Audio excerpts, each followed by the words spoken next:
Mina, ano nangyayari? Ano ba yun? Ibon ba yun? Sino tong sumisigaw sa kulungan? Kahit magpapalag ka, wala ka nang magagawa. Kaya manahimik ka na lang. Magsibalik na kayo. Hindi kayo dapat pumunta ron.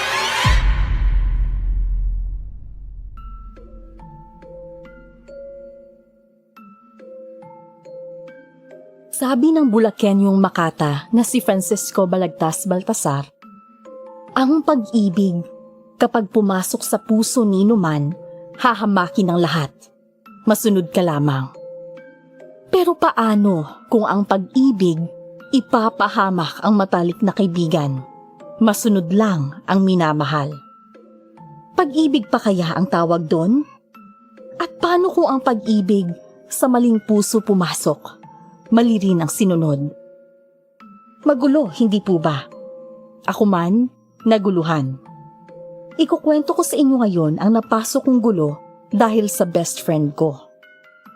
Ni hindi ko na nga alam kung best friend ko pa rin siya. Pero ano kaya ang gagawin niyo kung kayo ang nasa sitwasyon ko, na naipit at nalagay ang buhay sa bingit ng kamatayan dahil sa best friend niyo? Magandang araw, Miss Esperanza. Kung ba't magulo ang mga kasabihan at mga tanong ko, ibabahagi ko sa inyo ngayon. Ako si Mito, at ito ang aking kwento.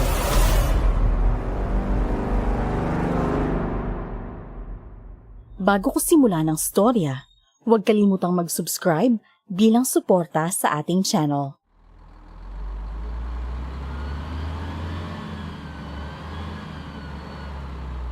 Uy, Cox, kamusta yung batok mo? Gusto mo bang masahihin ko? Ha? Okay lang, Kax, hindi na. Cox, yung binti mo, di ba kumikirot yan? Gusto mo unat-unatin ko para mabawas-bawasan? Ano? Hindi na, Kax. Mawawala na rin to. Yung balikat mo, di ba nangangalay yan? Saka nahataw yan kahapon sa basketball eh. Gusto mo banat-banatin ko para dumaloy ng maayos yung... Anak naman ng kamote, Kax, so natutulog ako eh. Gusto mo, ikaw banatan ko para dugo mo yung dumaloy? Kaso palabras ng katawan mo. Natutulog yung tao eh, ba't ba di ka mapakali dyan, ha? Sorry. Busy ka lang, Cox. Alam ko naman kasing hindi ka sanay sa mahabang biyahe. Saka malayo-layo pa rin kasi tayo eh. Para lang, alam mo na, komportable ka. Total, natutulog ka. Gusto mo naman, kantang kita kasi parang...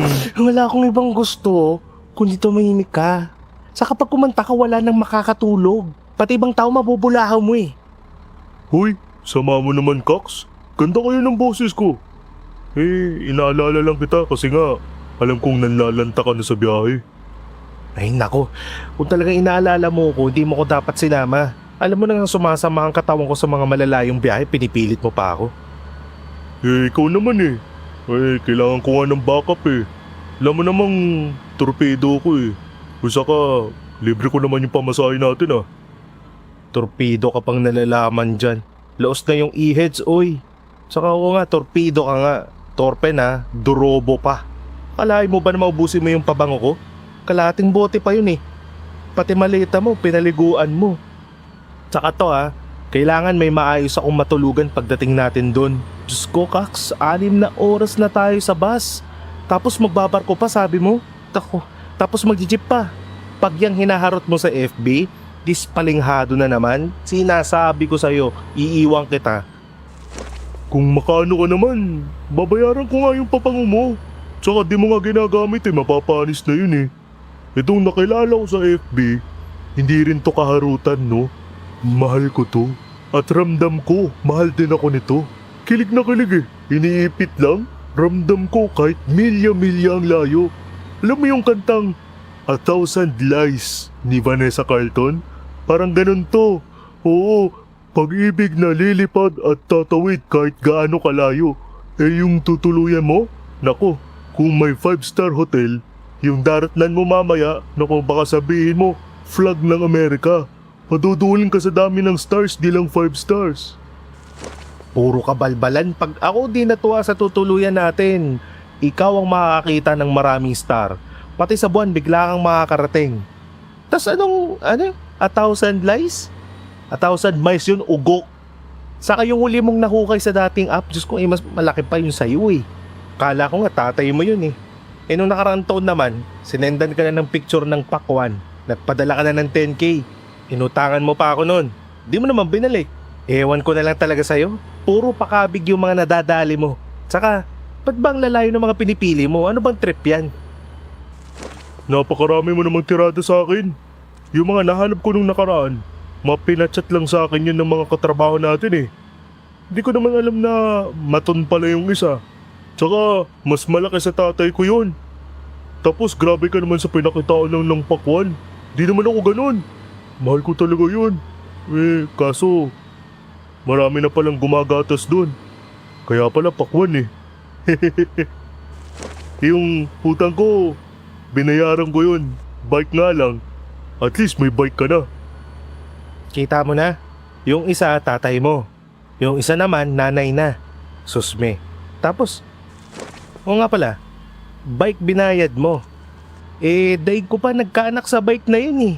Lagi kong inaakay eh. Ng linta ka. Ngayon naman, kinakaladkat mo na ako sa paniligaw mo. Bakit nga malalayo yung pinipili mo ha? Ganun talaga eh. Sipin mo pag napakalayo ng pinanggalingan ko, pwedeng hindi agad ako pauwiin nun. Mahihiya yun. Kasi, layo ng binyahe ko eh. May isip rin nun yung gastos. Di ba? Tawag dun, pinagbabawal na teknik ni Sensei Beloy. Pinagbabawal na teknik. Pag tayo nakuyog pa ng angkan nun, talagang napakalayo ba naman eh. Kapal din ang mukha mo. Imbis ikaw lang asikasuhin nung nililigawan mo, nagbit-bit ka pa. Tawag dun, Pinoy fatality. Saka back up nga kita. Fatality, ano yun? Mortal Kombat? Hospitality yun, gago. Hilig mo kong i-correct. Corrector ka ba? Oh, ayan na. Terminal na pala to.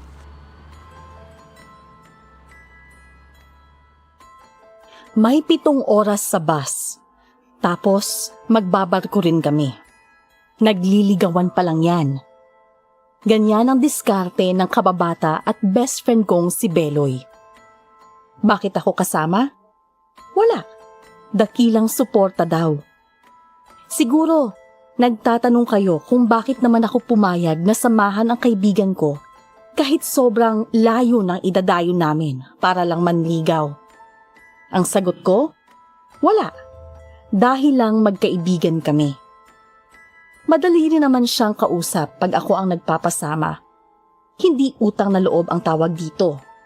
Ganito lang talaga kaming magkaibigan. Sanggang dikit kahit saan makarating.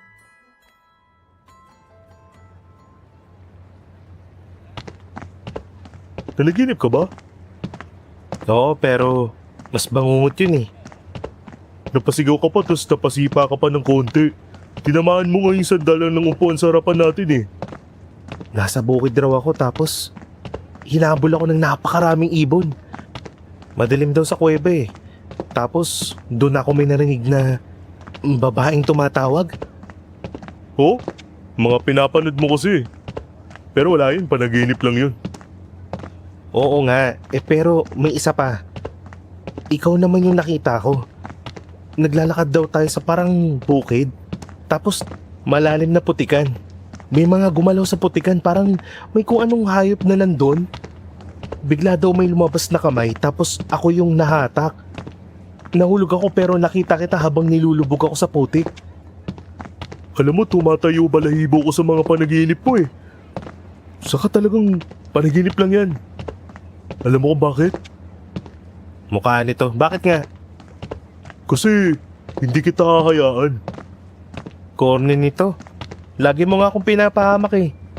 Lumayo ka nga, baka magkapalit tayo ng mukha. Buset. Hagis ko yung bag mo eh.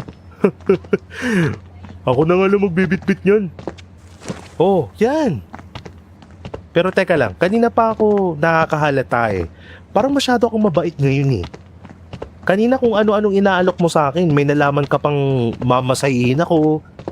Parang kinakabahan ako eh. Kita mo to. May kung ano talagang nangyayari dito. Baka bumula bibig mo niyan ha. Lakas mo rin eh, no? Namumutla ka na kasi. Ayoko lang kasing magbuhat ng taong walang malay. Gusto mo naman, pag bumuwal ka dyan, ihagis na lang kita sa dagat, ano? Dami mong alam eh. Bibili na lang akong ticket natin. Sus, malabo talaga Kaks eh. Hindi ka ganyan eh, promise. Kita mo, pati langit parang napapailing ni. Medyo kumapal na yung ulap eh, oh. Ayun na pala eh. O ako na bibili ng ticket. Yung mga bitbit natin ha. Oo ba?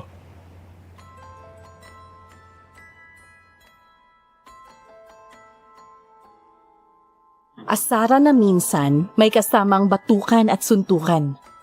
Pero lambingan lang siguro yun. Siguro, kaya namin natagalan ng isa't isa dahil hindi kami masyadong seryoso.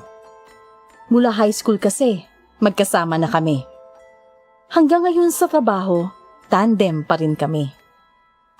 Ako na ang pumila sa booth para bumili ng ticket. Pero pera yun ni Beloy. Sa totoo lang, dahil napakalayo ng pupuntahan namin, libo-libo ang gastos ni Beloy.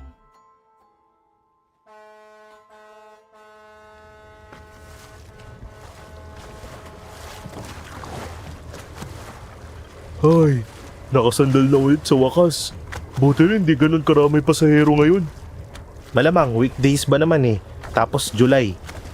Babalik nga tayo sa Pasko eh. Kasi doon na ako magbabakasyon sa kanila. Sigurado na kasing kami na bago magpasko. Kaya bakasyon ang tawag doon, hindi daligaw. Hanep din talaga eh, no? Nanggigitata ka na sa kagwapuhan. Naglalatik ka pa sa confident. Eh ganun talaga, pakunatan na lang ng dating ngayon. Ayokong magaya sa'yo, ni hindi ka pa nga tuli eh. Wow, talking to me boy, Mag-post kaya ako ng picture ng Titan na naliligo sa poso. Gusto mo tag kita? Ha? Oy, aray! Gagi masakit din ha? Akala mo maliit yung kamao mo. Oh, kita mo na? Oh, picture mo naman to ha. Itatag nga kita eh. Tarantado, subukan mo lang. Lap trip yan pag nakita ng nililigawan mo. Heart react agad yan.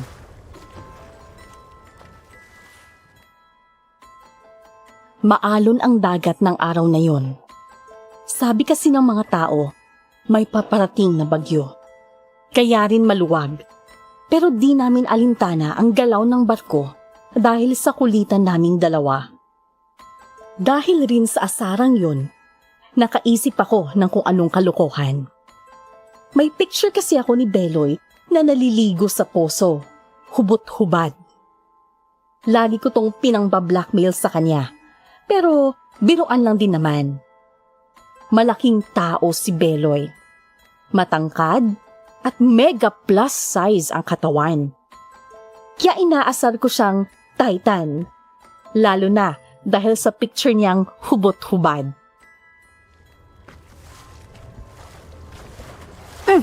Uy, umayos ka na nga. Aray, huwag mo dinan. Maupo ka na. Hindi na nga eh. Aray, hindi na. Maupo ka na.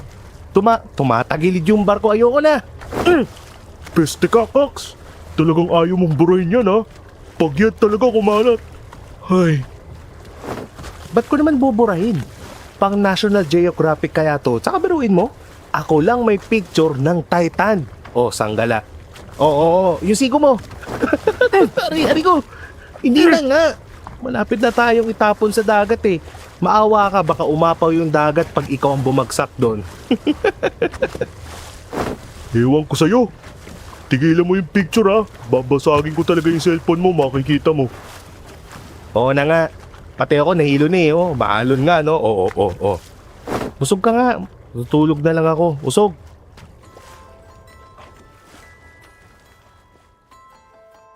Bukod sa pataas ng pataas na ang mga alon, lumalakas na rin ang hangin.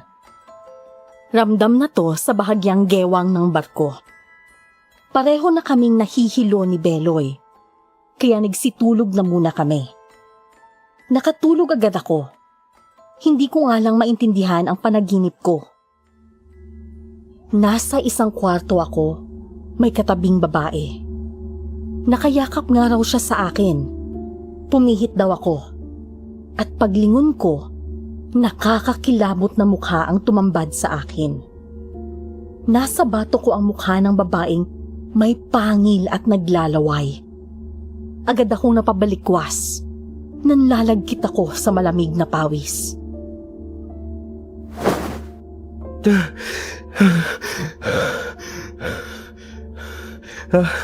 Grabe yung babae. Ba't ka doon? May nakayakap na babae pero hindi tao yung itsura niya. Makapaghilamos na nga muna. Buo-buo ang pawis ko. Agad akong tumayo at naghilamos na lang sa CR para tuluyang magising. Nakapagpahinga nga ako, pero nabulabog naman ang dibdib ko. Pero bukod sa magpahinga, isisingit ko na rin ang plano ko kay Beloy. Yan ang talagang plano. At dahil tulog pa siya, kumilos na ako.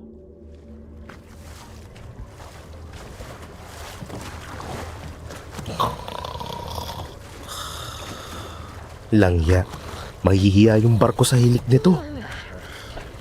Pero malalim na tulog nito. Ayos na, simulan ng misyon. Sakto, di mo mabibitawan yung cellphone mo, ha?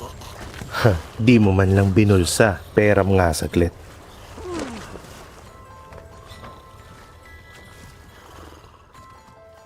Bumalik ako sa pwesto namin at tulog pa rin si Beloy. Dito ko na itinuloy ang kalokohang nasa isip ko kanina. Maingat kong kinuha ang cellphone sa kamay niya. Pinasa ko na sa kanya ang picture niyang hubot-hubad. Di ko maiwasang matawa sa plano ko. Mahulaan niyo kaya kung ano ang bala ko? Malamang, iisipin yung hindi na biro ang gagawin ko. At alam ko yun.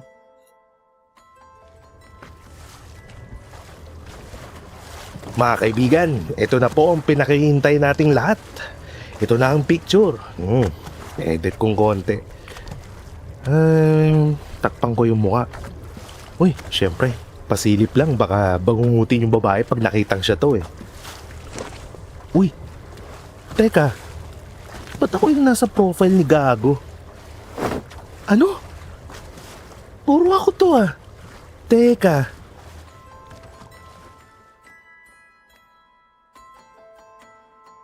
Bala ko sanang isend sa nililigawan niya ang nakakahiyang picture. Pinadilim ko muna ang mukha. Yun nga lang, ako dapat ang may pasabog. Pero ako ang nasurpresa. Picture ko ang gamit niya sa account niya na ipinang-chat sa babae. Maloko kami pareho. Pero hindi ko akalain na aabot siya sa ganito. Kaks naman, ba't mo naisip gawin yan? Picture ko yung gamit mo, tas nakikipagligawan ka? So kaya mo pala ako sinama, ganun ba? Anak ng bakang dalaga talaga, Kakso. Cox naman eh. Ba't mo pinakailaman yung cellphone ko? Saka, ba't sinend mo sa akin yung picture? Anong balak mo? Isesend ko sa nililigawan mo. Bakit? Yung tanong ko naman ang sagutin mo. Nauna akong magtanong pero nauna akong sumagot sa tanong mo. Ano? Ano? Ba't mo isisend yun? Iba rin trip mo, no? Sobra ka na yata nun. Biro pa ba yun? Biro pa ba yun, ano? Oo, isesend ko. Pagtitripan nga dapat kita pero tingin mo talaga ipapahamak kita ng ganon? Tatakpan ko yung muka. Yan naka-edit na, kita mo ba? Tingnan mo kasi. Pero yung ginagawa mo, naninakaw mo yung picture ko tas ginamit mo pa sa kalokohan mo. Ano naman tawag dyan? Tingnan mo na. Tindi ng trip mo, no? Ano ngayon kung ginamit ko yung picture mo? Di sorry. Gwapo ka kasi. Titan kasi ako eh. Pag nakita ko nung nililigawan ko, matatakot yun. Busted agad ako. Kasi nga, Titan ako. Sino bang magkakagusto sa Titan? Wala, di ba? Kaya ginamit ko yung picture ng taong gaya mo. Tao na gwapo, yung hindi pagtatawanan o katatakutan. Sorry na ha. Wow, ikaw pa yata dehado ah. Nauna ka talagang magalit ng ganyan. Oo na. Masagwa na yung pagmumukha mo. Saka yung katawan mo. Pero mali rin naman na gamitin mo yung mukha ko. Tapos isinama mo pa ako. So ano ang gagawin natin yan ngayon? Kax, wala pa rin sa lugar eh. Mas maganda pa rin kung nagpakatotoo ka na lang. Totoong tao rin yung mahahanap mo pag ganun. Isipin mo rin naman ako. Haharap tayo dun eh. Paano gagawin ko? Ano? Ako na manliligaw? Ako na sasagutin nun? Payag ka nun? Ay, sorry na Kax. Wala eh, olats talaga kasi pag picture ko. Sorry din Kax, pero yun nga, sana talaga kasi. Di bale na nga. Uwi, anong plano mo ngayon? Umuwi na lang kaya tayo? Hindi pwede kasi ituloy na lang natin. Kax naman, please naman. So hanggang dikit tayo, di ba? Wag mo ko ilalaglag. Ay, sumasakit ang ulo ko sa'yo, Kax. Grabe tong ginawa mo. Sarap mong iwan. Pero baka lechyonin ka nila dun eh. Kaya pala napakabait mo kanina pang animal ka. Sing itim ng balak mo yung singit mo sa picture.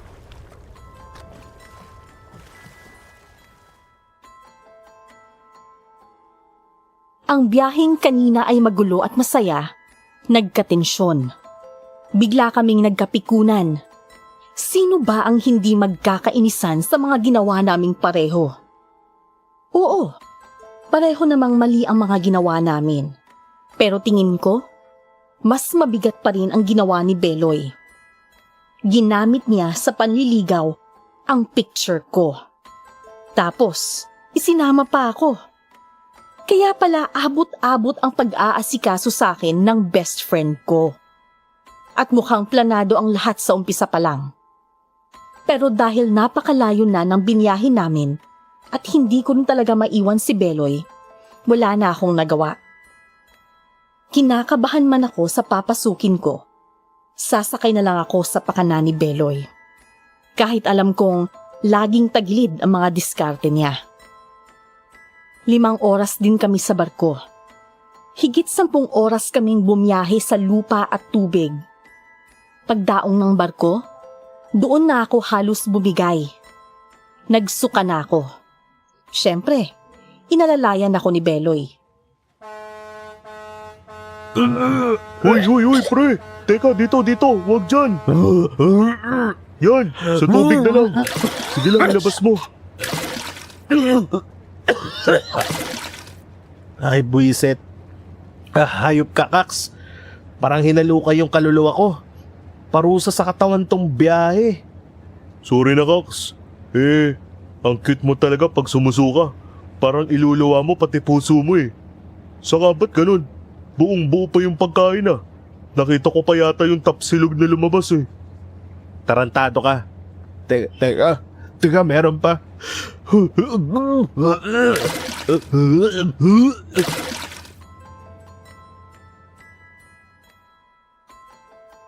Bumulwak pa ako pagkababa ng barko. Iba kasi talaga ang galaw ng barko dahil nga sa alon. Matapos kong ilabas lahat, napasulyap pa ako sa tubig. May nakita akong kung ano sa tubig. Yung refleksyon ko, nagdudugo ang mukha. Kumabog ang dibdib ko sa nakita ko pero kinalas ko na lang din agad ang tingin ko doon. Matapos magbarko, 2 oras na jeep naman ang binaybay namin. Nag-iisip pa rin ako kung ano na ang plano ni Beloy. Pero hindi ko pa siya matanong dahil latang-lata pa talaga ako. Bumaba kami sa isang kanto sa main road at doon na kami sumuot. Maya-maya'y may nasalubong kaming matanda. Isang magtutuba. Hinintuan kami ng matanda at diretsyo kaming tinitigan nito.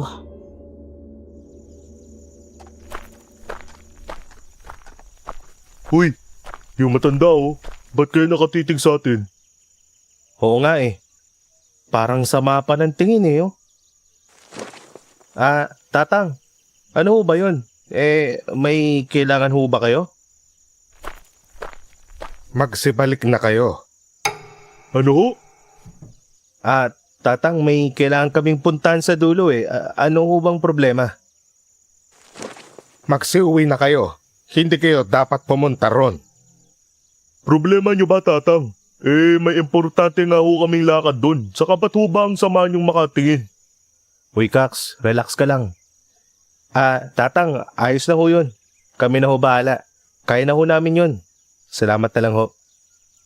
Kunin nyo to. Tapusin nyo agad ang pakay nyo ron. Uy, tuba. Salamat ho. Ingat ho kayo.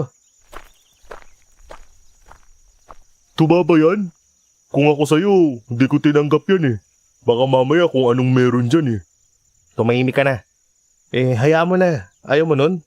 Libreng tuba rin yan. Tsaka, basta hayaan mo na.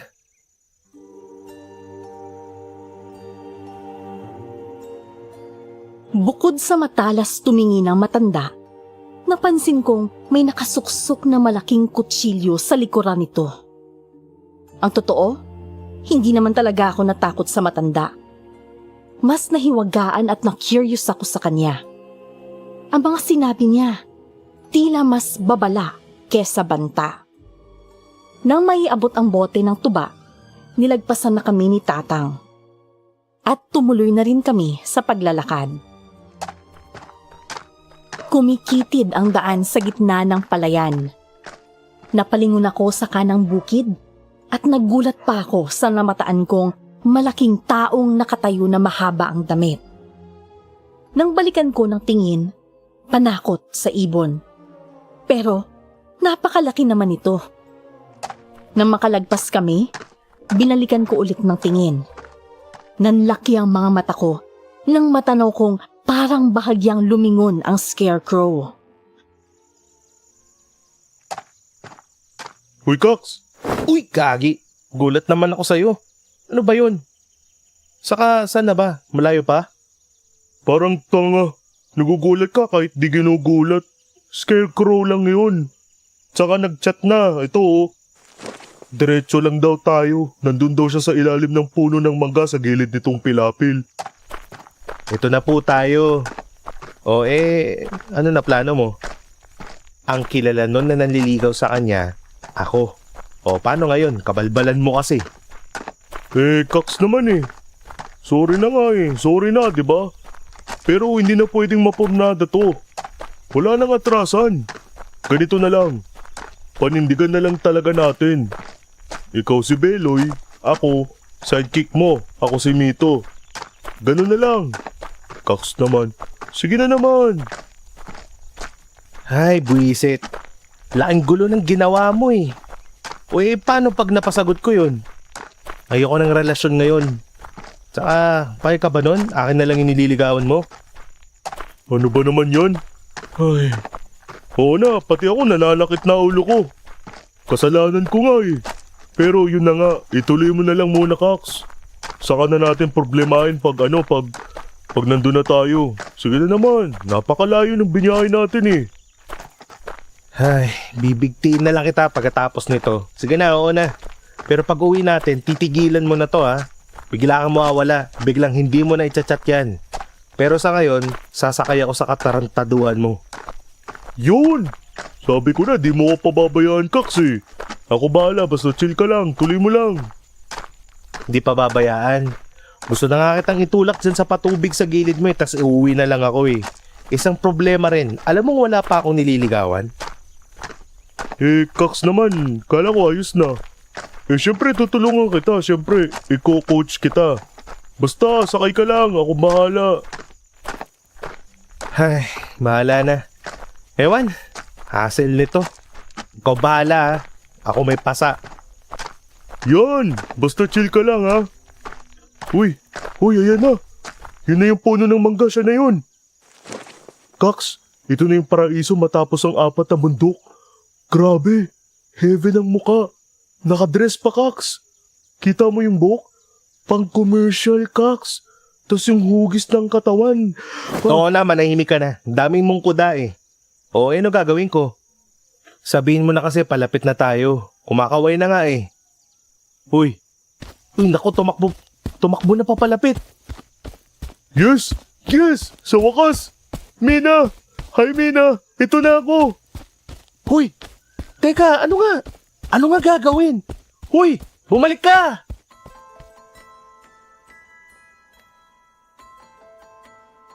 Nakalimot si Beloy.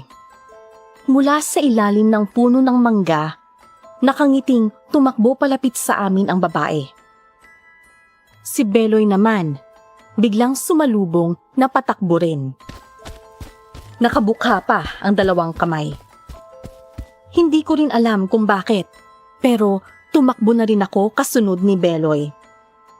Ilang hakbak na lang at mayayakap na ni Beloy ang babae. Pero bigla itong umiwas. Nagulat na lang ako nang sumubsob at nahulog si Beloy sa bukid. Pero di ako nakagalaw nang lumundag at yumapos na sa akin si Mina, ang nililigawan ni Beloy. Mina! Mahal ko, Mina! Wow! Grabing sidestep yun. Nito, sa wakas, ang tagal na kitang hinihintay. Ilang buwan na puro picture mo lang ang nakakausap ko. Pero, nandito ka na. Nito, ang tangkad mo pala, ano? Saka, talagang ang lakas ng dating mo sa personal. Mina! Kaks! Mina! Disgrasya! Aray ko! Salamat talaga at nakarating ka. Kumusta? Pagod ka siguro, ano? Oo. Pwede ka na bumaba. Bitaw ka na. Kasi, yun. Ang layo. Ang haba ng biyahe. Ewan ko nga kung ba't ako nandito eh. Salamat, nandito na ako. Ha? Ano yun? Okay ka lang ba?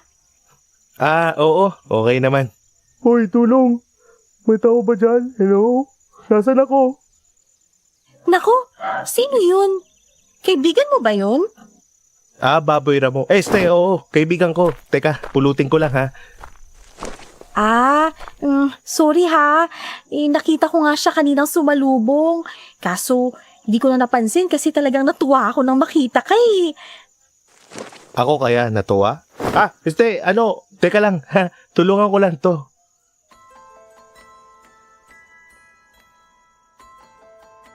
Sinampa ako ni Nina. Isang maliit at cute na babae. Talaga nga namang mahuhulog ang loob mo. Kaya pala, lokong-loko sa kanya si Beloy. Tinulungan ko na munang umahon si Beloy. Napasiksik pa siya sa sangka, yung kanal ng bukid. Putikan siya kaya agad na kaming dinala ni Mina sa bahay nila. Napakaliit ng lugar ni Mina. Para tong isang maliit na pulo sa napakalawak na bukid. Sa tansya ko, wala pang 30 katao ang nakatira doon. Bukod sa malawak na bukid, mapuno rin sa lugar.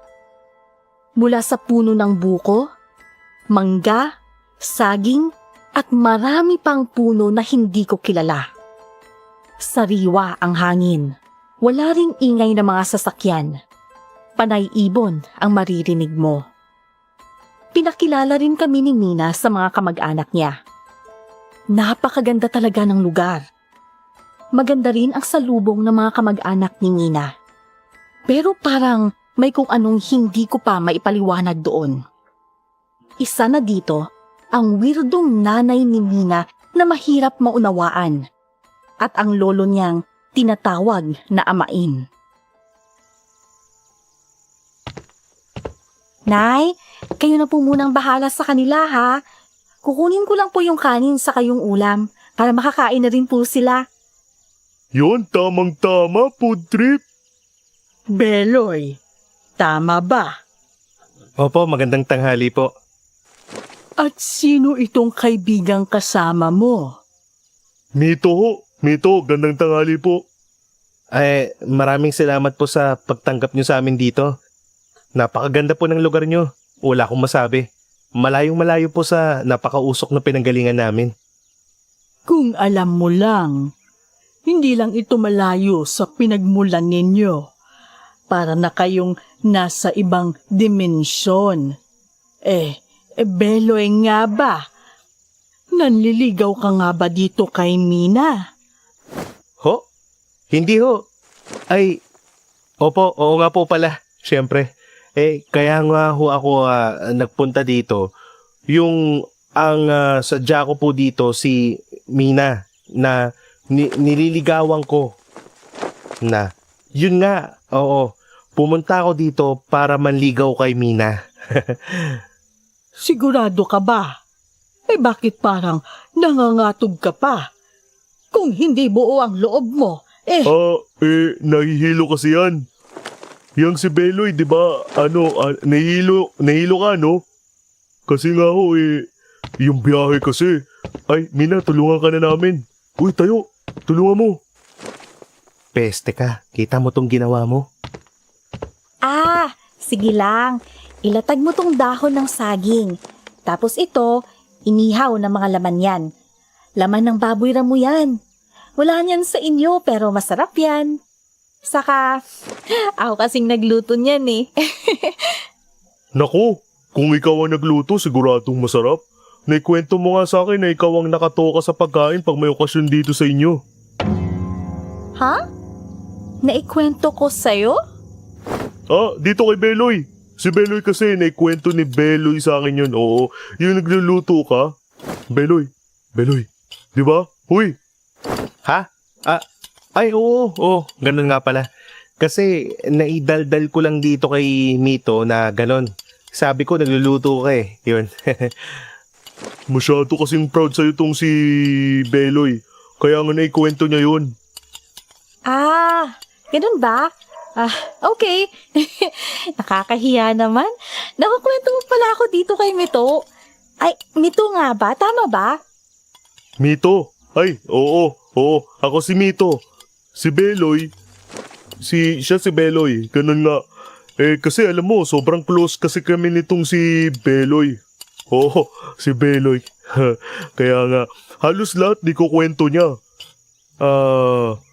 Pero di naman lahat. Konti lang. Di ba Beloy? Close tayo. Magkaibigan kasi tayo di ba? Oo. Mahal na mahal ko tong si Mito eh. Napakabuti kasing kaibigan nitong si Mito. Ang cute. Yun, cute pa niyan. Kita mo? Yung sarap tusukin ng tinidor. Aray! Masakit ba? Masakit? Mamaya sa lalamunan mo na. Wala yun. Ganito talaga kami. Masyado kaming close kaya ganito kami magbiroan. Ang cute mo naman. Pero yun nga, salamat ha at talagang dinayo mo ako dito. Grabe yung binyahin yun, no? Kaya alam mo na antig talaga ako doon. Tsaka, sana hindi magbago yung sigasig mo, lalo na sa mga susunod na araw. Naku, hindi ako... hindi magbabago tong si Beloy. Napaka-consistent ng kaibigan kong to. Lahat ng pinapasok niyan, pinaninindigan niyan. Ganun ba? Naku, sana lang talaga. Kasi hindi biro yung mga bubunuin mo sa mga susunod na araw. Ha? Bubunuin? Ikaw, binata. Yung sinasabi mong hirap at layo ng nilakbay mo, wala pa yon. Alam kong salapi, panahon at pagod ang inilaan mo sa pagpunta mo dito. Pero higit pa riyan ang kailangan mong ilaan para mapatunayang buo at malinis ang hangarin mo sa anak ko. Naku, sabi ko nga ho, walang inuurungan tong si Beloy, lalo na para kay Mina, kahit nga ho. Sa loob ng 1 linggo, pagsisilbihan mo hindi lang si Mina, kundi buong angkan namin. Maging ang lupain at kalikasan namin, kailangan mong suyuin. Po? Ano ang ibig niyong sabihin? Beloy, magpakatatag ka ha. At patunayan mo sa aking totoo, matibay at puro ang damdamin mo. Kayanin mo ha. Ngayong naipaliwanag ko na at dahil nakapananghalian ka na, ay umpisahan mo na.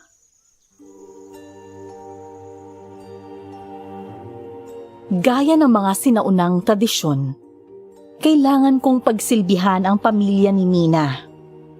Magbubukid ako. Magpapastol ng mga hayop. Mag-iigib ng tubig. At lahat na ng araw-araw na gawain nila para mabuhay, kailangan kong pasanin. Dito ko raw mapapatunayan kung totoo ang damdamin ko para kay Mina. Ganito ko pala liligawan si Mina. Sa loob ng 1 linggo, magbabanat ako ng buto. Pero ano ang patutunayan ko sa kanya kung wala naman akong nararamdaman para sa kanya?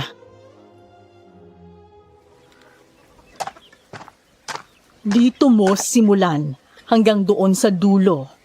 Tapos itong mga sako ng palay, dadalhin mo ron sa kamalig. Tapos yung traktora, lilinisin mo. Tapos itong mga kambing, ilipat mo doon.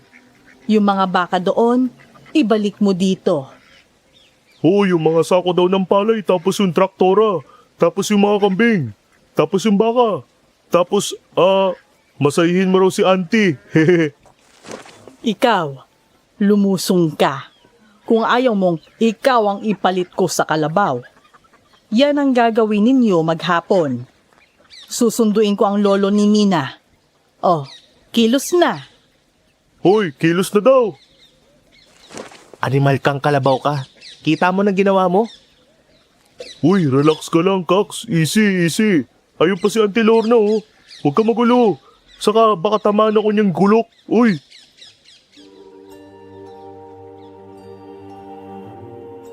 Kahit nagngingit-ngit ako, ewan ko ba kung bakit sumunod na lang din ako. Pero ang iniisip ko, aaminin ko ang kalokohan namin ni Beloy at uuwi na kami. Siguradong hindi kakayanin ng katawan ko na magpabugbog ng 1 linggo sa mga gawaing bukid. Kahit nakabusangot, tuloy-tuloy akong nagtrabaho. Habang si Beloy, mayat-mayang nauupo sa gilid ng bukid.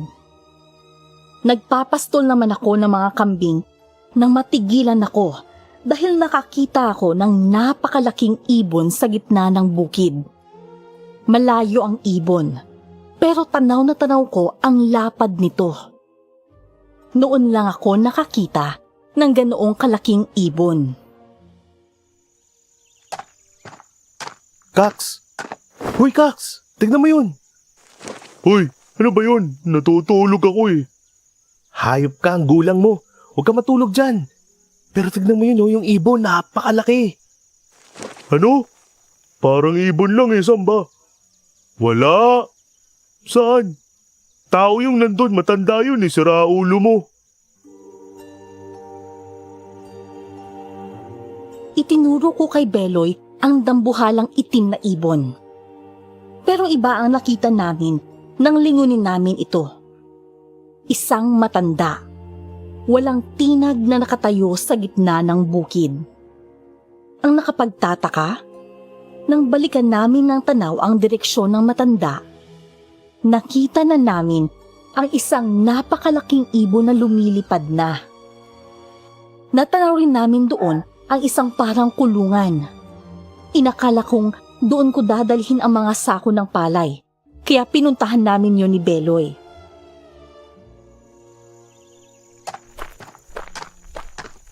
Hoy, sandali.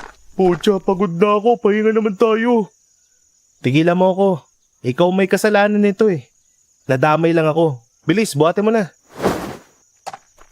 Diyan ba? Hindi pala kamalig yan eh. Kulungan yata yan eh. Pero ang laki. Uy, may tao doon. Ayun, nasa sulok. Meron na naman. Lagot kayo. Lagot. Lagot. Lagot. Ate. Ano yun? Uy, Kax. Ba't ganun tumingin? Medyo nakakatakot, no? Tsaka napakaitim ng mata, parang ilang araw nang hindi natutulog. Sino kaya yan? Parang hindi siya normal. Yung isip niya, nakakadena pa yung paa. Nakakulong na, nakakadena pa. Ate, Meron ulit. Meron ulit. Lagot! Lagot kayo! Lagot kayo! Lagot kayo! Lagot na kayo! Hoy, Cox! Ano nangyayari? Ba't nagkaganyan? Ewan. Teka, ano yung ungol na yun dun sa likod ng kulungan? Lagot kayo! Lagot kayo! Ayan na! Ayan na! Lagot kayo!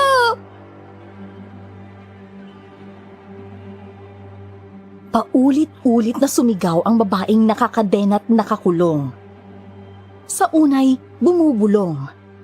Hanggang maging nakakatakot at mahahabang sigaw ang pinakawalan niya. Sunod ay nakarinig kami ng huni sa likod ng kulungan. Walang ano-ano'y, nakita namin ang malaking ibon na umangat. Umikot-ikot sa amin ang ibon habang tuloy ang sigaw ng babae. Mula sa likuran, narinig namin si Mina. Tumigil ka! Tigil! Mina, ano nangyayari? Ano ba yun? Ibon ba yun? Sino tong sumisigaw sa kulungan? Tara na! Bilis! Balik na tayo doon!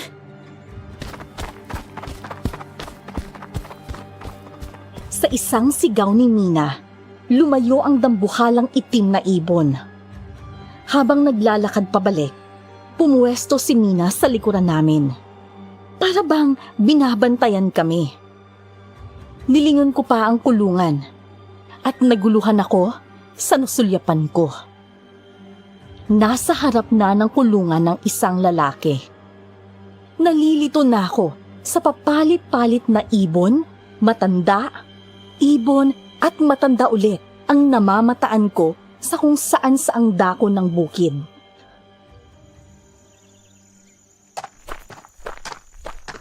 Ba't ba kasi kayo nagpunta doon? Huwag kayong nagpupunta doon ha? Bawal doon! Kala kasi namin, yun yung kamalig na paglalagyan ng mga palay. Naku, naiwan na natin dun yung mga sako. Hayaan nyo na yun. Basta ha, wag na kayong pupunta doon. Magmerienda na nga lang muna kayo. Ito, palitaw. Ako ulit gumawa nito. Kanina pa to eh. Bigla kasi kayong nawala.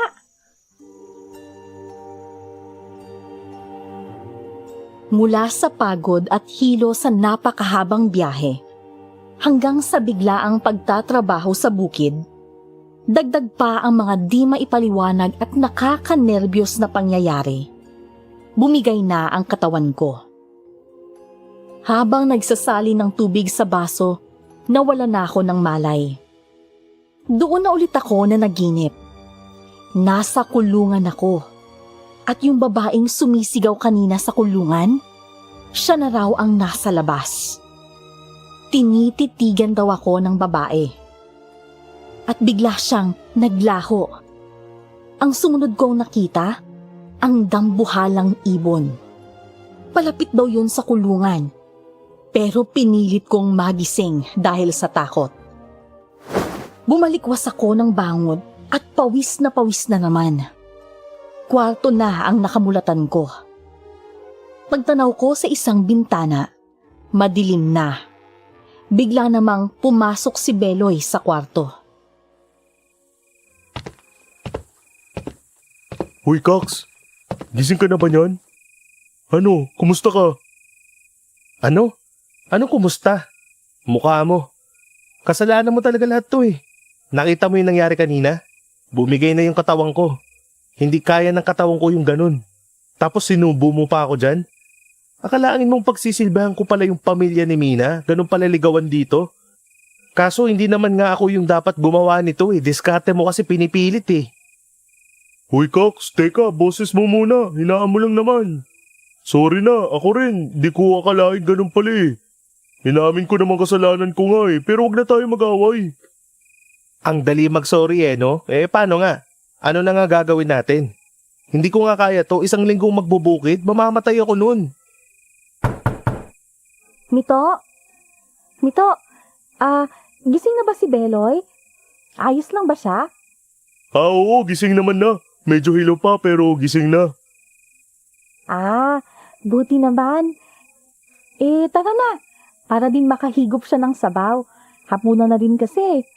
Saka nandito na si Lolo. Gusto niyang makilala si Beloy. Ay, patay. Palubog tayo ng palubog sa kalokohang ginawa mo eh. Ay, sorry na nga kasi. Pero tara na muna, sige na naman.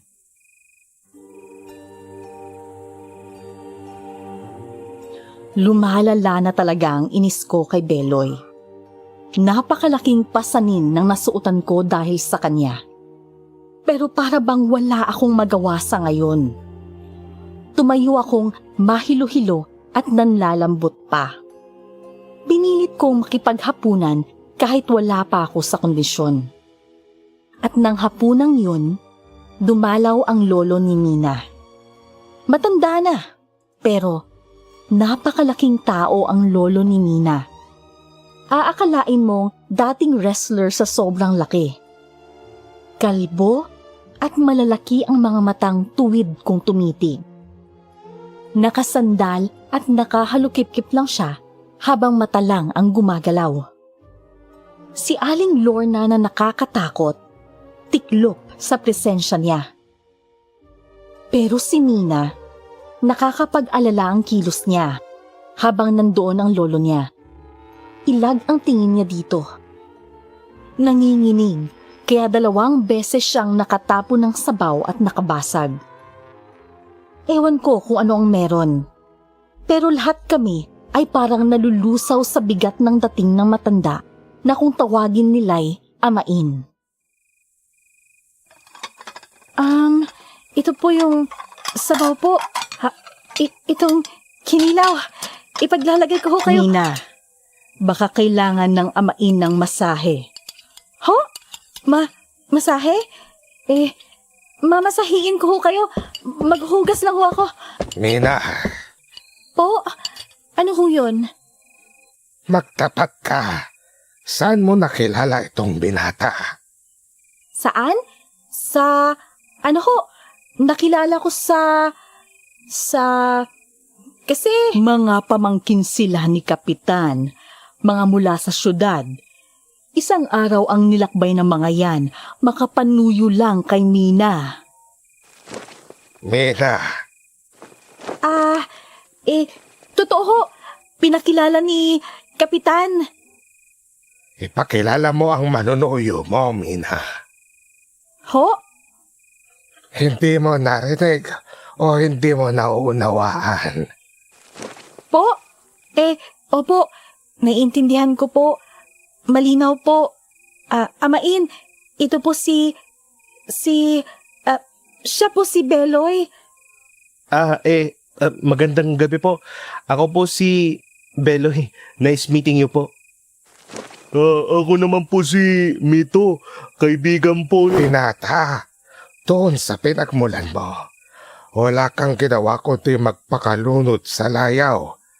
Dito, wala kang gagawin kundi patunayan ang sarili mo, maliwanag ba? Opo. Tutuloy na ako, babae. Amain? Tiyakin mong mababantayan ng binata ang ikalawang seremonya. Umpisahan na bukas. Ipahanda ang bahay palagayan. Tiyaking naroon ng mga bata paglubog ng araw. Masusunod, Amain. Tutuloy na ako. Salamat sa presensya mo, Amain. Salamat, Amain. Ay, grabe. Ang hirap huminga. Ma'am Lorna, sino po ba siya? Bakit parang... Yon ang lolo ni Mina. Amain ang tawag ng lahat sa kanya. Siya ang ugat at haligi ng angkan namin. Grabe ang tindi, nakakatakot po. Parang si Undertaker. Ay, Rico, ba't mo ako pinitik? Bibig mo. Lumamon ka na nga lang. Ganun pala. Mina, ayos ka lang ba? Hindi ka yata kumakain. Okay ka lang ba? Huwag kang mag-inarte. Wala kang ititira sa pagkain sa pinggan mo. Ayos lang. Opo, Nay, kakain naman po ako eh. Nga ho pala, ano ho ba yung sinasabi niyang isa pang seremonya? Meron pang bahay palagayan ba yun? Ano ho ba yun? Sa loob ng 3 gabi, sa bahay palagayan, doon kayo matutulog ni Mina. What? It does not be. Never again to martial law. Aray, yung siko mo ha. Isa pa, bubuhusan kita nitong suka. Teka lang ho. Ano ang ibig sabihin nun? Ibig kong sabihin, bakit ho? Kasama yun sa kaugalian namin. Bukod sa pagsisilbi sa angkan ng babae, 3 gabing magtatabi ang nagsusuyuan dun sa bahay palagayan. Susubukin nun ang respeto ng lalaki sa babae. Sa babae naman, doon masusubok ang kanyang pagkadalisay. Oh, hindi! Tumahimik ka, sabi.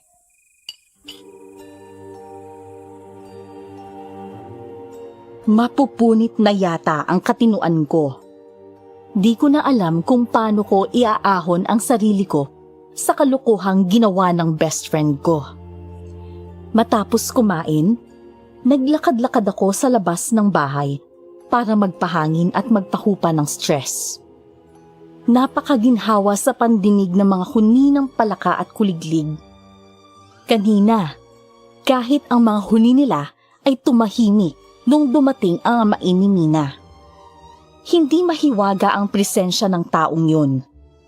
Mas nakakapangilabot siya.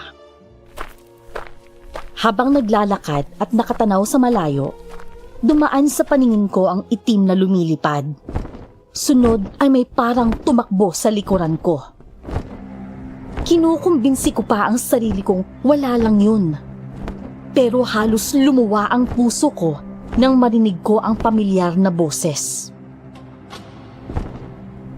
Lagot! Lagot ka!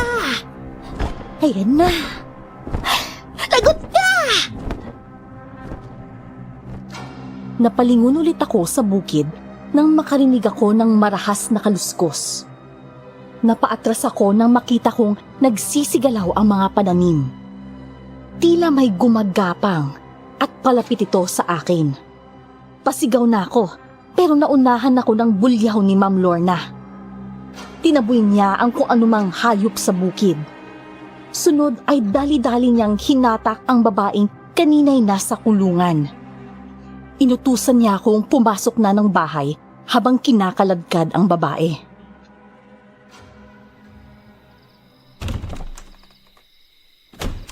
Hoy Cox, saan ka galing? Ba't ganyan itsura mo? Nanlalaki mata mo, pati butos ng ilong mo. Ewan ko sa'yo, lumalaklak ka na naman. Kahahapunan lang Ano na naman ba yan? Kaya nauubos yung mga damit mo eh. Bakit ba? Minatamis na saging naman to. Gawa ulit ni Mina. Saka yung damit ko, sila yung lumiliit. Hindi ko kasalanan yun.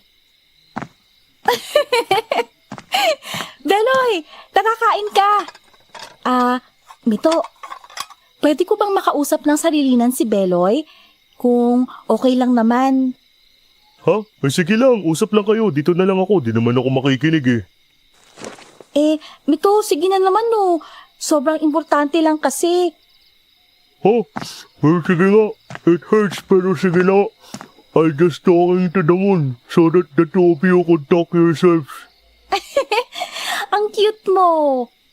But you are cuter. Ayan, natahimik rin. Alam mo, Beloy, ang saya-saya ko na talagang pinuntahan mo ko. Ikaw ang kauna-unahang sumadya ng ganito sa akin. Beloy, kumusta ka naman?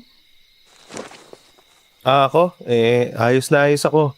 Saka, masaya akong masaya ka. Tapos, natutuwa ako sa'yo, ganun. Pero kahapon kasi bumagsak ka sa sobrang pagod eh. Ayos ka lang ba? Oo nga Pero kasi, kakagaling ko lang sa biyahe nun tapos nabigla yata ako. Biglaan kasi yung mabigat na trabaho yun, medyo bumigay. Pero ayos na ako. Ganun ba yun? Alam mo, ibang-iba ka pala sa personal, no? Ang kulit mo kasi pag nagkaka-chat tayo eh. Bihira ako makapag-chat sa'yo kasi sa tita ko lang may internet. Eh hindi naman araw-araw napupunta ako dun. Pero kung ano yung dalang kong mag-chat, ganun ka naman kasi pag mag-chat. Ang dami mong sinasabi, ang dami mong kalukuhan. Pero ngayong magkaharap tayo, ang tahitahimik mo. Beloy, may problema ba? Di mo ba ako nagustuhan nung makita mo ko? Yung itsura ko ba? Nadismaya ka ba doon?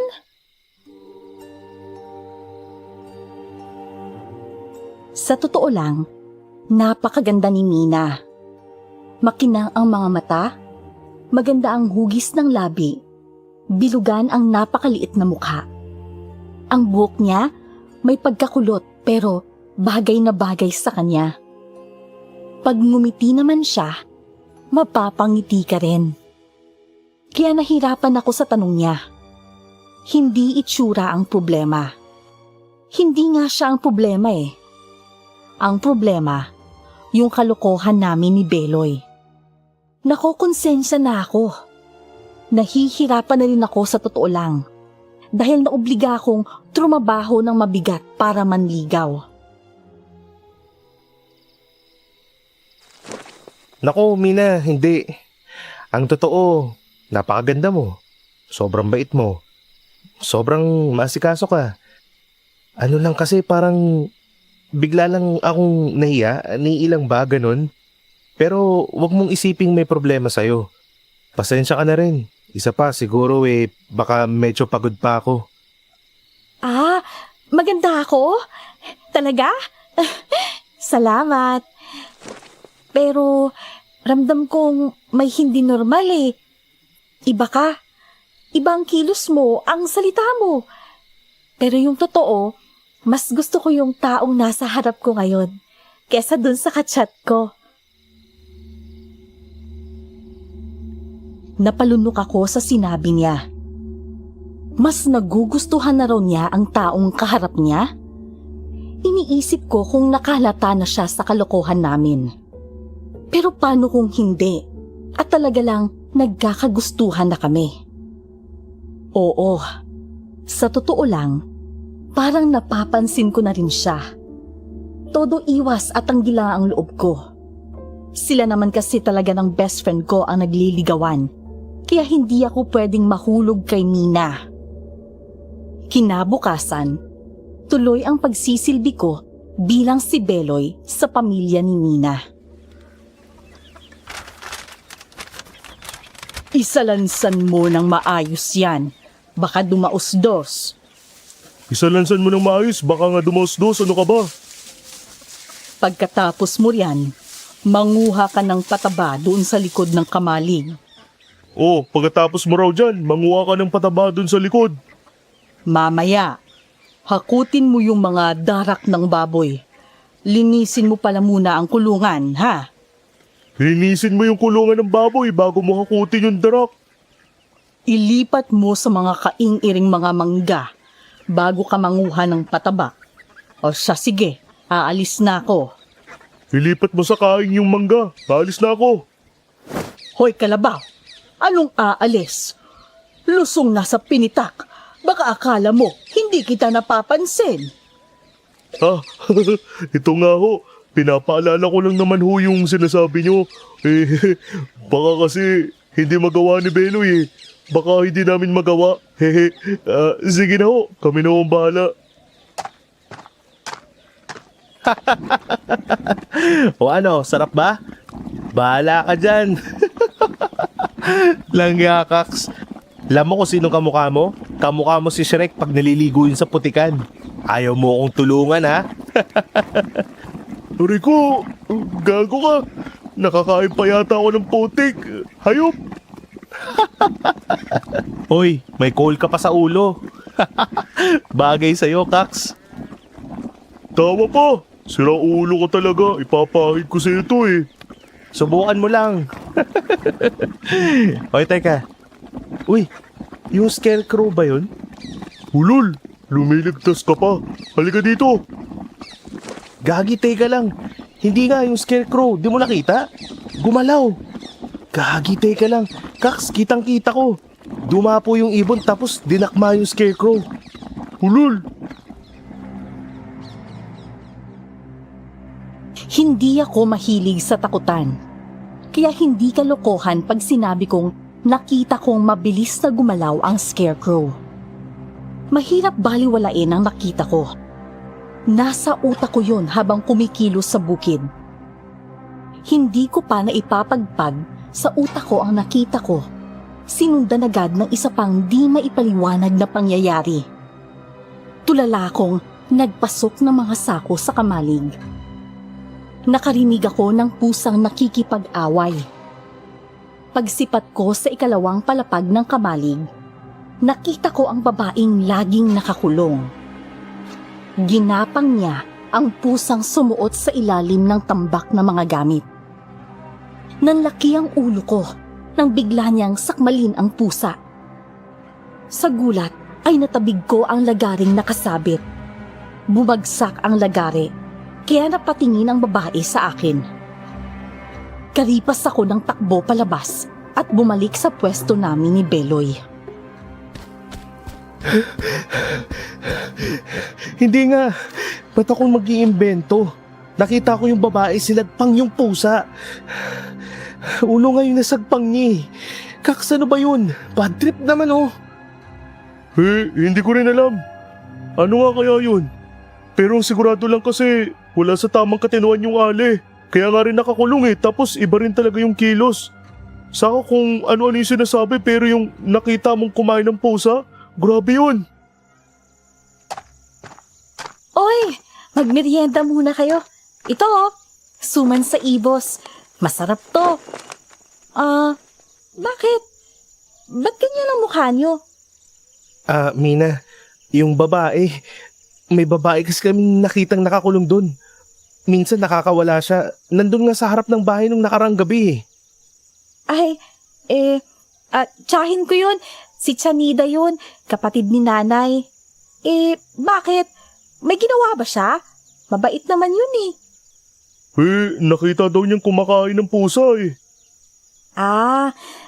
Kasi tinakasan ng katinuan si Chanida. Kaya yun, kung ano-anong nagagawa niya.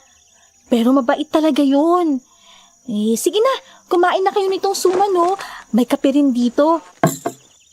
Ay, siya nga pala, Beloy. Mamayang gabi na yung sa bahay palagayan. Pwede sumama?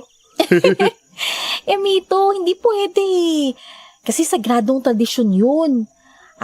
Kami lang talaga ni Beloy yung kailangang matulog doon. Nakatingin lang ako sa lupa habang nagsasalita si Mina. Bakit kaya naggaganon yung tiya niya? At yung pagtulog namin na magkatabi sa gabi, nininervyos na ako. Gusto ko na talagang umuwi. Nang matapos nga ang hapunan, hinatid na kami ni Ma'am Lorna sa bahay. 3 gabi kayong matutulog dito na magkatabi. Ang kama na to mula pa sa mga ninuno namin. May ilang daang taon na itong isinasagawa sa amin. At iyang mga nakikita mong mga imaheng kahoy, yan ang mga bathala at ninuno namin. Sila ang magbabantay sa 3 gabi ninyo. Lalo na sa'yo. May problema ba, binata? Wala naman po. Magkakaalaman tayo sa tunay na damdamin mo sa anak ko. O siya, maiwan ko na kayo.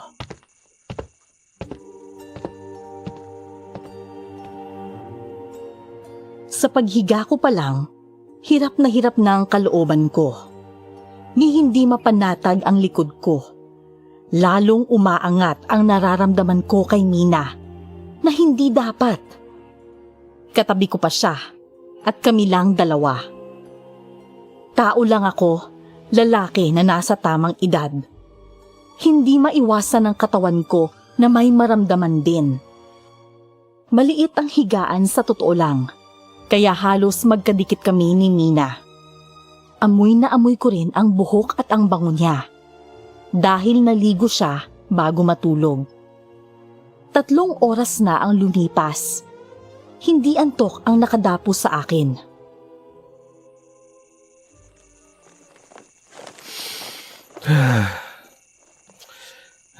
Ano ba naman to? Unang gabi pa lang. Mito, Ha? Nananaginip yata to ha? hindi ako nananaginip. Ikaw si Mito, di ba? Yung kaibigan mo, siya talaga si Beloy. Alam ko na. Kaya wag mo nang pahirapan ang sarili mo. Sorry. Si Beloy kasi, siya ang may idea kasi, idea niya kasi to eh. Sorry. Mina. Uy, teka lang. Masyado kang malapit eh. Mito, wag mo kong iiwan ha.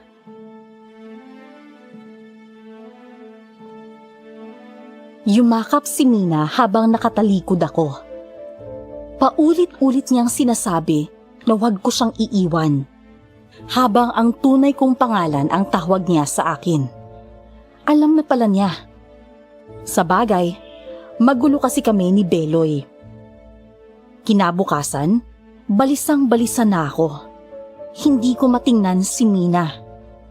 Medyo iniiwasan ko si Beloy habang nagtatrabaho kami sa bukid.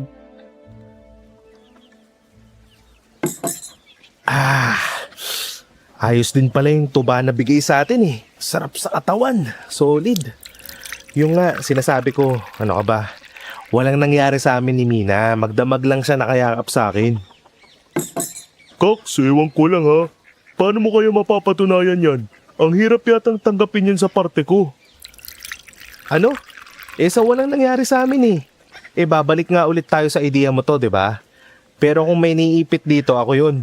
Ikaw talaga nagsubo sa akin sa sitwasyong to eh. Kaya huwag kang gumaganyan.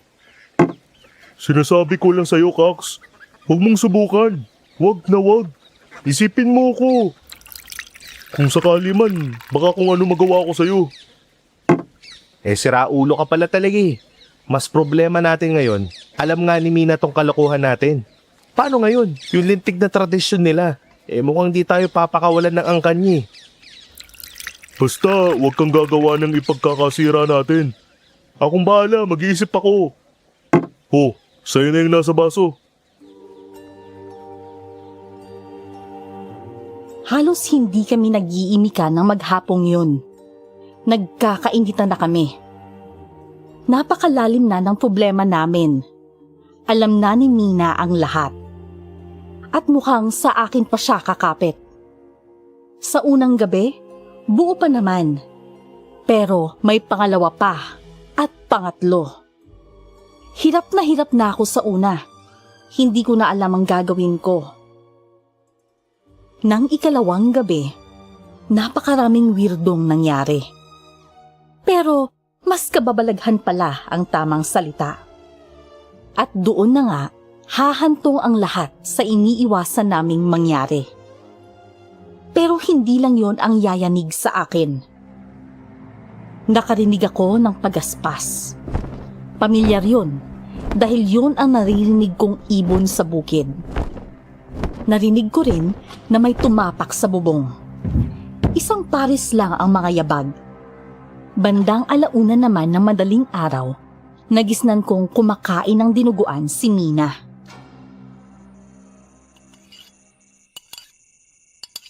Mina, gising ka?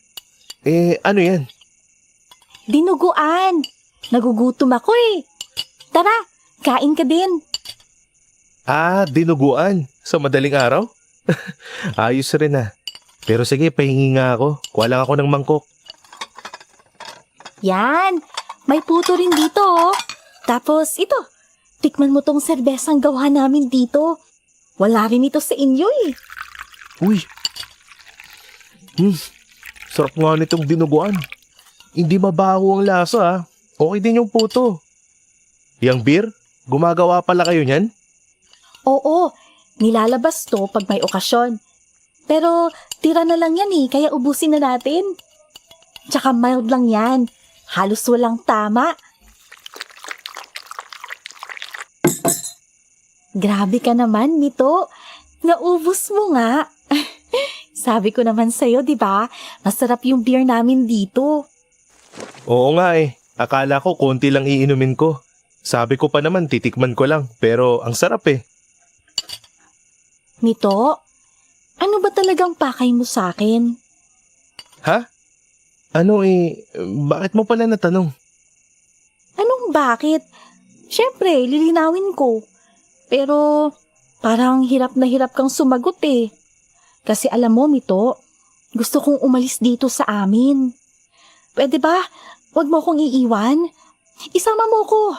Sasama na ako sa'yo, Mito. Ha? Anong ibig mong sabihin? Eh, taga dito ka eh. Ang ganda ng buhay mo dito eh. Ang tahitahimik nga dito. Mas payapa at ligtas ka dito sa totoo lang. Saka kasi, ewan ko kung... Uy, teka. Umiyak ka ba? Teka lang, huwag ka naman umiyak. Mito, hindi ako ligtas dito.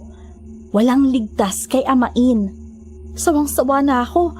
Sukang-suka na ako sa ginagawa niya sa akin. Mito, mahal kita. Mahal mo ba ako? Ano? Kaya pala ganun na lang ang takot mo sa kanya. Kunin mo na ako, Mito. Mahal kita. Mahal na mahal. Ang hindi dapat mangyari, nangyari sa isang iglap. Lalong tinulak ng alak ang damdaming pilit kong sinusulok. Kaya hindi ko na napigil ang sarili ko kay Mina. Yumakap si Mina hanggang sa magtuloy-tuloy kami. Pero natigilan kami nang may lumundag sa bubong. Parang lumundag ito at may pumagaspas. Parang lumipad na kung ano mula sa bubong. Si Amain. Lagot. Maya-maya, sa lupa naman bumagsak ang mabigat na kung ano. Lumalakad ito palapit sa kwarto. Narinig ko na lang na binubuksan ang pinto. Nawasak ang kandado nito at dahan-dahan tong bumukas. Madilim ang kwarto, pero sa labas ay may liwanag dahil sa dilat na buwan. Nang mabuksan ng buo ang pinto, nalantad sa akin ang scarecrow na ikinababagabag ko. Mula sa pagiging taong dayami, nahubaran siya. Naging napakalaking itim na nilalang. Umaapoy ang mga mata nito na halos matakpan ng napakahabang buhok. Sunod ay nakarinig ako ng pamilyar na nakakakilabot na boses na nagmula sa halimaw.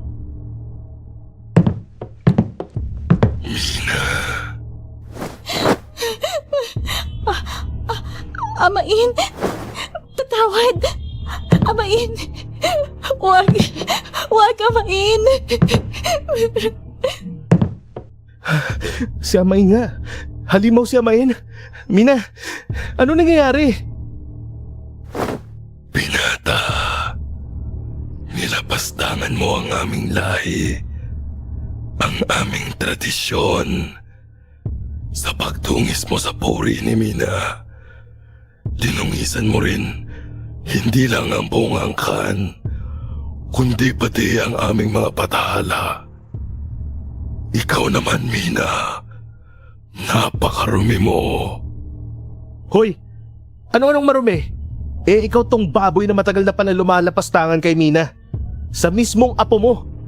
Ayaw mo lang na mapunta siya sa iba, yun lang yun. Baboy ka na, impacto ka pa. Mito, wag na. Amain, maawa ka.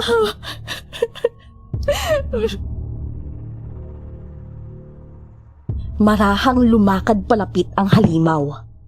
Pero bago pa tutuluyang makalapit, nilundag ko siya mula sa higaan. Ewan kung saan ako kumuha ng tapang na sugurin siya at saksakin ng kutsilyo. Napaangil ang halimaw at napasandal sa pader.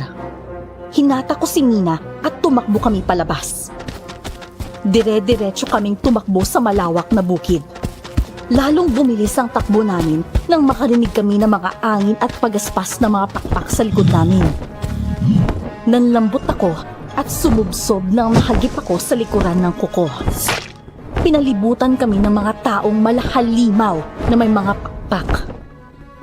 Nakahabol ang amain at ipinadampot ako. Ihinagis nila ako sa isang kulungan sa kabilang dulo ng bukid. Nawalan ako ng malay dahil sa sugat ko. Init ng araw na pumapasok sa kulungan ang gumising sa akin. Pagmulat ko, si Beloy ang nasa labas ng kulungan. Traitor ka pala, sabi ni Amain. Kax!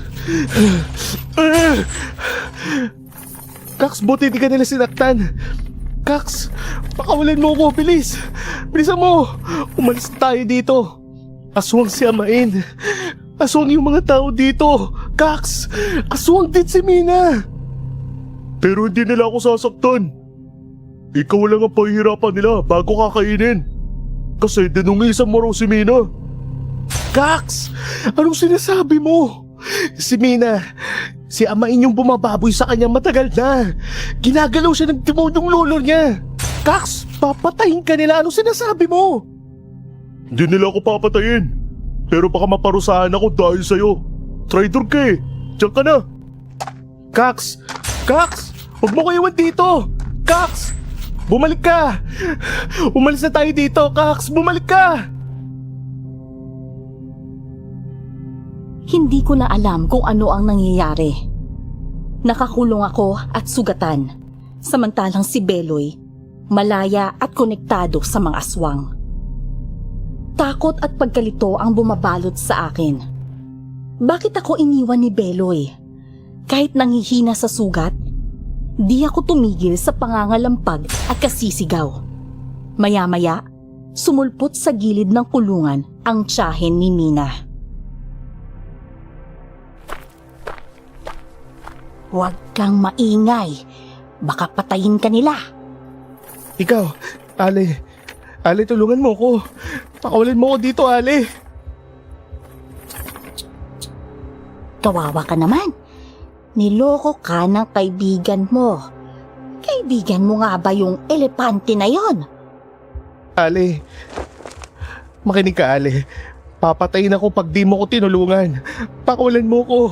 Hayaan mo na yung kaibigan ko. Sasagapin ko rin siya pag tinulungan mo ko. Ale. Ikaw lang ang dapat sagipin. Kilala namin yung angkanot. Kaya ka binigay dito nung elepanting yun para ipambayad utang sa atraso ng pamilya niya. Si Mina, prinsesa ng mga aswang. Ikaw, gagawin kang prinsipe. Ano? Aswang? Aswang kayo? Kaya pala. At si Beloy. Ginago ko ni Beloy. Sirang ulo ka, Ale. Sinungaling ka. Kaibigan ko yun. Kaibigan mo nga. Pero may atraso kasi sila. Oh, bye-bye na. Makakawala ka dyan. May tutulong sa'yo. Buti rin na inom mo yung tuba. Para sa akin, maraming walang kwentang sinabi ang Ale. Ang naunawaan ko na lang dahil sa takot ay yung aswang sila at malamang nalamunin nila ako. Kalahating araw akong kumakalampag at sumisigaw. Lalo akong nangilabot nang may bumagsak na katawan sa kulungan. Mula dibdib hanggang tiyan, wakwak. Wala rin itong ulo. Hinagisan nila ako ng bangkay ng biktima nila. Lalo akong nangalampag sa takot. Pagsapit ng hapon, nakaamoy ako ng usok. Nakarinig din ako ng mga katutubong tugtog at kantahan. Mukhang may okasyon at lalo akong kinabahan. Nang dumilim, isang grupo ang kasama ni Ma'am Lorna na pumunta sa kulungan. Bangon! Makinig ka! Ma'am Lorna, ma'am. Pakawalan niyo ako. Maawa naman kayo. Gusto ko na umuwi. Maawa. Tumahimik ka. Ikaw ang Danius Perwisyo ng kaibigan mo. Tutal, mamamatay ka na. Makinig ka. Handog ka sa pagsamba sa kabilugan ng buwan. Kasabay nun ang pagtungtong ni Mina sa pagkadalaga. Ipaiinom sa kanya ang dugo mo para maging ganap na siyang aswang. Ang katawan mo, pagsasaluhan namin. Kahit magpapalag ka, wala ka nang magagawa. Kaya manahimik ka na lang. Maghahayop! Ayoko! Mga demonyo kayo! Bitawan niyo ako! Inilabas ako at itinali. Sa pagkakaintindi ko, dadalhin ako sa piging ng pagsamba nila sa gabing yun. At ako, ang kanilang pangunahing alay. Una, ay para maging ganap ang pagkaaswang ni Mina. Ikalawa, ay para pagsaluhan nila ang katawan ko. 2 tao ang may bitbit sa akin, habang nakasunod at nagmamando si Ma'am Lorna. Himalang nakawala ako sa pagkakahawak ng 2 tao. Kahit nakagapos ang mga kamay, tumakbo ako. Pero mabilis nila akong inabutan nang magsipag-anyong aswang sila. Kinalmot ako sa batok, kaya nagpagulong na naman ako. Nahawakan ulit ako. Pero pamilyar na boses ang narinig kong sumigaw. Nay! Nay, tama na! Tama na, Nay! Kayo! Bitiwan niyo siya kung ayaw niyong ihataw ko sa inyo tong buntot pagi! Amain! Amain! Demonyong amain yan! Sawang-sawa na ako sa pambababoy niya! Ayoko na! Pakawalan niyo si Mito at hayaan niyo na kaming umalis! Napakasuwail mong apo. Walang aalis. Tuloy ang seremonya. Matapos nating pagpesta ng binatang yan, akin ka pa rin. Demonyo! Kaya nasiraan ng bait si Tia dahil din sa kababuyan mo. Hindi ako matutulad sa kanya, kay inay at sa lahat ng dinemonyo mo sa angka natin. Sa tulak ng nag-aalab na puot ni Mina, hinataw niya ang buntot kay Amain. Nagulat ang aswang, kaya mukha niya ang nahagupit. Nagwala sa galit si Mina at pinaghahataw niya ang iba pang aswang. Sinugod ni Amain si Mina, pero sinagupa siya ni Lorna kaya sa kanya bumaon ang kamay ni Amain. Walang buhay na lumagpak ang nanay ni Mina. Nanlambot at lumuha si Mina, pero susugurin ang Amain. Mina, lumapit ka. Nay? Nay? Aswang rin ang makakatalo sa aswang. Kung talagang gusto mong makalaya, kung talagang gusto mong mabuhay ang lalaking yan at sumama sa kanya, kunin mo. Nalagutan ng hininga si Lorna, pero nakapagluwa ng batong itim. Nilunok ito ni Mina. Sa isang hiyaw, tinubuan ng pakpak si Mina. Humaba ang mga kuko at lumabas ang mga pangil. Isang mabilis na damba ang ginawa niya kay Amain. Pero sinalo at binalian siya nito. Pinaghahagis ng Amain ang mas mahinang aswang. Sunod kong narinig ang isang mabangis na huni. Mula sa itaas, sinakyan ng isa pang aswang ang Amain. Dinukot niya ang mata ng Amain pero naihampas siya sa lupa. Lumitaw ang anyong tao ni Aling Nida dahil nawalan to ng malay. Nilundag ng Amain si Mina at tinarakan to ng kuko sa lieg. Pinulot ko ang buntot. Hinagupit ko siya, pero nasalo niya to at hinatak niya ako palapit at sinalubong ako ng siko.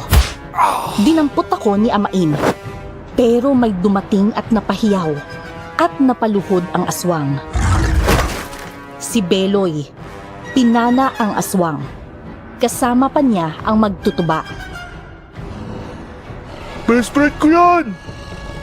Wakasan na natin ang kahayupan mo.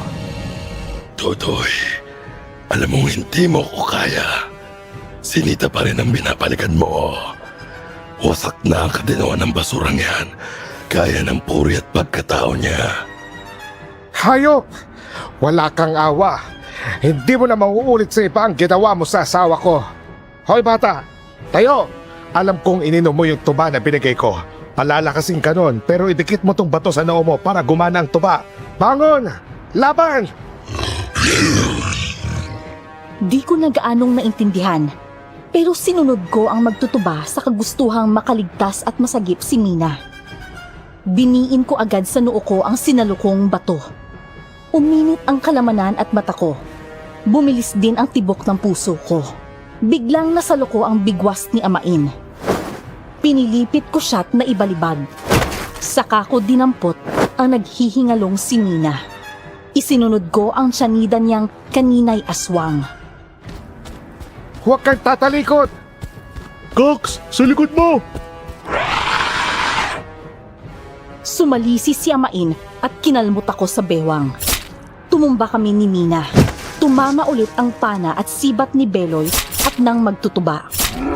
Dinamba ko si Amain hanggang sa gumulong kami.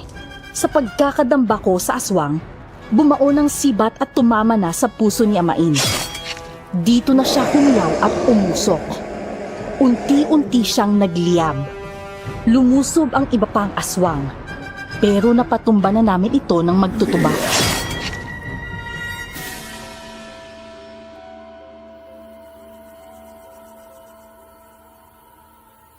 Cox, malamang walang kapatawaran yung ginawa ko. Kahit humingi na ako ng tawad, hiyang-hiya ako. Napahamak ka dahil sa akin kaya tatanggapin ko lahat. Totoo lang, Cax. Mas nalungkot ako kaysa nagalit. Ikaw na yung pinagkakatiwalaan ko. Kung tutuusin, ikaw ang kapatid ko dahil malayo naman yung pamilya ko. Alam ko lahat yun. Kaya nga talagang hiyang-hiya ako. Sinubo kita doon para lang sa atraso ng pamilya ko. Saka dahil na rin sa panliligaw lang. Ay, bahala na, Cax. Di kita matitiis, alam mo rin yan. Pero ewan ko kung babalik pa tayo sa dati. Tara na siguro. Mahigit 1 linggo na tayo dito Ay, Mang Dodoy, tutuloy na ho kami. Salamat po sa 2 araw na pagkupkup nyo sa amin. Salamat din ho sa tuba nyo na may dasal. Nakaligtas tayo dahil dun Tsaka pasensya na ho, inangasan namin kayo nung una. Ay, napaka-arte nyo naman. Mag-uwi pa kayo na rin tuba. Inyo na tong 2 bote. Yun!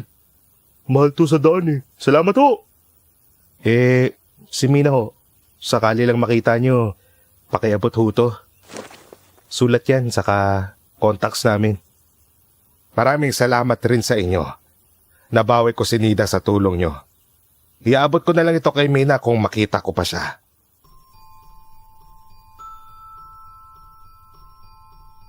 Si Mina, nakita rin namin sa terminal ng barko.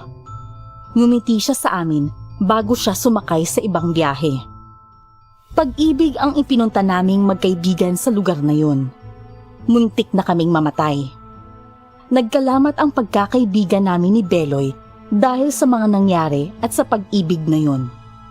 Sa ngayon, bihira kaming magkita, pero hindi namin nalilimutan ng isa't isa. Siguro, panahon lang ang kailangan naming pareho. Si Mina, nakapag-chat pa na pupuntahan kami minsan.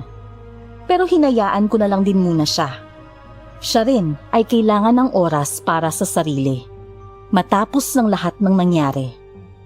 Pero bukas ako sa pagdating niya. Dito ko na tinatapos ang aking kwento. Pasensya na kung hindi masyadong masaya ang ending. Pero salamat pa rin sa pakikinig.